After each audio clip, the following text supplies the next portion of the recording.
आखिर कैसे कांप उठे पांडव जब सूर्यपुत्र कर्ण का बदला लेने आया उसका पराक्रमी पुत्र। आखिर कैसे लिया कर्ण के उस पराक्रमी पुत्र ने अपने पिता की मृत्यु का बदला। वीडियो को शुरू करने से पहले यदि आप लोग भी भगवान श्री कृष्ण को सच्चे दिल से मानते हैं तो इस वीडियो को लाइक और हमारे चैनल को सब्सक्राइब जरूर से जरूर करें। दोस्तों, महाभारत युद्ध में जब जब श्रेष्ठ धनुर्धारियों का नाम लिया जाता है तब तब सूर्यपुत्र दानवीर कर्ण का नाम अवश्य आता है। लेकिन दोस्तों, क्या आप जानते हैं कि कर्ण के 9 पुत्रों का वर्णन भी हमें महाभारत में देखने को मिलता है, जो बेहद ही पराक्रमी शूरवीर और महायोद्धा थे। कर्ण के उन्हीं 9 पुत्रों में से एक ऐसा भी पुत्र था जो महाभारत के अंत तक बचा रहा, जिसने अपने पिता की मृत्यु का बदला लिया, जिसे देखकर खुद भगवान श्री कृष्ण और अर्जुन भी चौंक उठे, क्योंकि कर्ण का वो वीर पुत्र अपने पिता कर्ण के समान ही महापराक्रमी था। उसको हराना पांडवों के भी बस की बात नहीं थी। वास्तव में हम कर्ण के जिस वीर पुत्र की बात कर रहे हैं उसका नाम था वृषकेतु, जिसके बारे में बताया जाता है कि वह ब्रह्मास्त्र, वरुणास्त्र और अग्नियास्त्र का ज्ञान रखने वाला पृथ्वी का एक आखिरी योद्धा था और अपनी वीरता के दम पर वो महाभारत युद्ध के अंत तक जीवित बचा रहा और अपना शासन काल भी चलाया। और दोस्तों, वृषकेतु अपना असीम पराक्रम दिखाते हुए उसने इंद्रप्रस्थ पर राज भी किया था। तो आखिर क्या है कर्ण के पुत्र वृषकेतु की पूरी कहानी, कैसे लिया उसने अर्जुन से अपने पिता के मृत्यु का बदला। दरअसल दोस्तों, सूर्यपुत्र कर्ण ने रूशाली और सुप्रिया नामक 2 कन्याओं से विवाह किया था और इनसे कर्ण को 9 पुत्रों की प्राप्ति हुई थी। दोस्तों, महाभारत में अंगराज कर्ण की पत्नी रूशाली का वर्णन एक बुद्धिमान, चरित्रवान और पतिव्रता पत्नी के रूप में किया जाता है। ऐसा कहा जाता है कि रूशाली दुर्योधन के विश्वास पात्र सारथी सत्यसेन की बहन थी, जो कर्ण की मृत्यु के बाद कर्ण के साथ ही उसकी चिता पर सती हो गई थी। रूशाली का पुत्र वृषकेतु बचपन से ही अपनी माता के समान बुद्धिमान और अपने पिता के समान तेजस्वी था। और तो और वृषकेतु की आरंभिक शिक्षा दीक्षा उनके खुद के पिता महारथी कर्ण के हाथों ही हुई थी। कर्ण ने अपने पुत्रों को धनुर्विद्या के साथ साथ हर युद्ध की विद्या में माहिर कर दिया था। जैसा कि हम सब जानते ही हैं, कर्ण सभी युद्ध में माहिर था। तलवारबाजी हो, धनुर्विद्या हो या फिर गदा युद्ध हो, हर जगह कर्ण सर्वश्रेष्ठ था। दोस्तों, महाभारत के कुरुक्षेत्र की युद्ध भूमि पर कर्ण के पुत्रों ने खलबली मचा दी थी। उन्होंने अनेकों पांडव योद्धाओं को हराया तथा भारी मात्रा में पांडव सैनिकों का संहार भी किया। और सूर्यपुत्र कर्ण के पुत्रों ने युद्ध में वो रण कौशल दिखाया जिसे देखकर अनेकों पांडव योद्धा भयभीत हो उठे थे। अपने पिता कर्ण के समान ही यह भी पांडवों के विजय में बहुत बड़े बाधक थे। पांडव जानते थे कि जब तक वह कर्ण और उसके पुत्रों को परास्त नहीं करेंगे वह इस युद्ध को नहीं जीत सकते। दोस्तों, जैसा कि आप सभी को ही पता है कि महाभारत युद्ध के 17वें दिन अंगरज कर्ण और अर्जुन के बीच महाघनघोर युद्ध हुआ और कर्ण अर्जुन के हाथों वीर गति को प्राप्त हो गए। और उसी दिन अर्जुन का कर्ण के पुत्र वृषसेन से भयानक युद्ध हुआ तथा अपने पिता के समान ही वह भी अर्जुन के हाथों वीर गति को प्राप्त हुए। और इस तरह कर्ण के पुत्र प्रसन्न की मृत्यु अर्जुन के हाथों हुई। वहीं कर्ण के एक और पुत्र को महाबली भीम ने मारा तथा चित्रसेन, सत्यसेन, नकुल और सहदेव दोनों ने मिलकर मारा। इस प्रकार से दोस्तों, कर्ण के 9 पुत्रों में से 8 पुत्र महाभारत में मारे गए। वृषकेतु कर्ण का इकलौता जीवित और सबसे जवान पुत्र था। वृषकेतु के पिता और अन्य सभी भाइयों का अंत हो चुका था। उसकी माता भी कर्ण की चिता में सती हो गई थी। वृषकेतु अकेला हो गया था। उसके सभी जन लोग चले गए थे, लेकिन इसके बावजूद भी उसने कभी भी अपने मन में बदले की भावना नहीं पाली।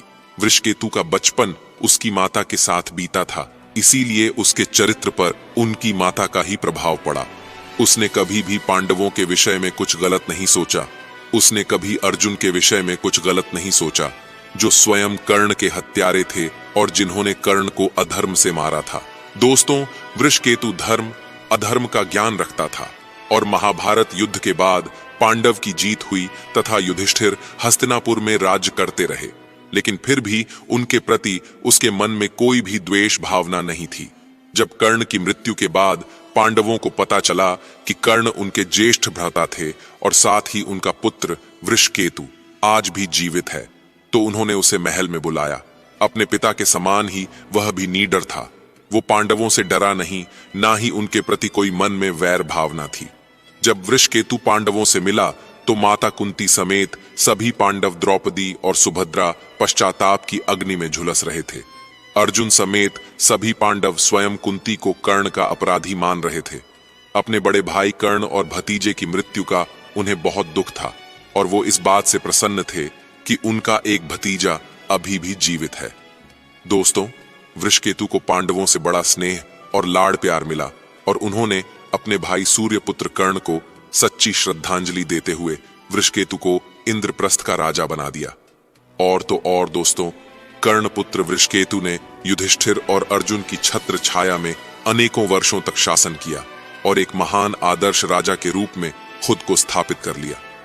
दोस्तों, कहते हैं कि वृषकेतु घटोत्कच के दूसरे पुत्र अंजन पर्वा का बहुत ही घनिष्ठ मित्र था। दोनों आपस में भाई भी थे और बहुत अच्छे मित्र भी थे। उन्होंने मिलकर अनेकों युद्ध जीते थे। दोनों ने मिलकर भद्रावती की सेना को हराया था। वृषकेतु ने अर्जुन के संरक्षण में भी कई बड़े बड़े युद्ध जीते और अनेकों युद्धों में अर्जुन का साथ दिया। वह भी अपने पिता की तरह ही एक महान धनुर्धारी बना। युधिष्ठिर के अश्वमेघ यज्ञ के समय अर्जुन के साथ वृषकेतु भी भारत विजय पर निकला, जहां दोनों ने मिलकर अनेकों कई सारे राजाओं को परास्त किया। और इसी अभियान के समय जब अर्जुन अनजाने में ही अपने दूसरे पुत्र बभुवाहन से लड़ पड़े थे, तब उस समय में बभुवाहन ने भी वृषकेतु के साथ युद्ध किया था, जो अर्जुन का ही पुत्र था। ब्रह्मास्त्र हो या फिर ब्रह्मांड दंड अस्त्र, सबका ध्यान रखने वाला महाभारत का एक आखिरी योद्धा, जिसने भगवान श्री कृष्ण के कहने पर कभी भी ये ज्ञान किसी और को नहीं दिया, क्योंकि वो शांति को महत्व देता था। दोस्तों, महारथी कर्ण सूत परिवार से थे। गुरु द्रोणाचार्य के धनुर्विद्या सिखाने से मना करने पर कर्ण भगवान परशुराम के पास पहुंच गए, लेकिन वहां भी जब कर्ण को ये कहकर मना कर दिया गया कि सिर्फ ब्राह्मण को ही शिक्षा देते हैं, तब कर्ण ने झूठ कहा। दोस्तों, कर्ण ने कहा कि वो एक ब्राह्मण है। ऐसे में भगवान परशुराम ने कर्ण को धनुर्विद्या देनी शुरू की। जब कर्ण की शिक्षा खत्म होने ही वाली थी, तब एक दिन उनके गुरु परशुराम कर्ण की जंघा पर सिर रखकर आराम कर रहे थे। तभी एक बिच्छू ने कर्ण को काट लिया, लेकिन गुरु परशुराम की नींद ना खराब हो, इसके लिए कर्ण ने उफ तक नहीं किया। बिच्छू कर्ण को काटता रहा। फिर थोड़ी देर बाद परशुराम की नींद खुली तो कर्ण से पैर से निकले खून, और बिच्छू को देखकर वो समझ गए। परशुराम ने कर्ण से कहा कि तुम ब्राह्मण नहीं हो सकते। एक ब्राह्मण में इतनी सहनशीलता नहीं होती है। तुम क्षत्रिय हो। ऐसे में मुझसे झूठ बोलने के लिए मैं तुम्हें श्राप देता हूं कि जब मेरी दी हुई विद्या की सबसे ज्यादा जरूरत होगी, तब वो तुम्हारे काम नहीं आएगी। दुखी कर्ण ने परशुराम से कहा, हे गुरुवर, मैं जानता ही नहीं हूं कि मैं किस कुल का हूं और किस वंश से हूं। इतना सुनते ही परशुराम को श्राप देकर पछतावा होता है, लेकिन दिया गया श्राप वापस नहीं लिया जा सकता था। इसलिए वो कर्ण को एक विजय धनुष दे देते हैं और चले जाते हैं। वैसे दोस्तों, आपको यह जानकारी कैसी लगी, कमेंट करके जरूर बताएं। और यदि आप लोग भी भगवान श्री कृष्ण को सच्चे दिल से मानते हैं, तो इस वीडियो को लाइक और हमारे चैनल को सब्सक्राइब जरूर से जरूर करें। धन्यवाद।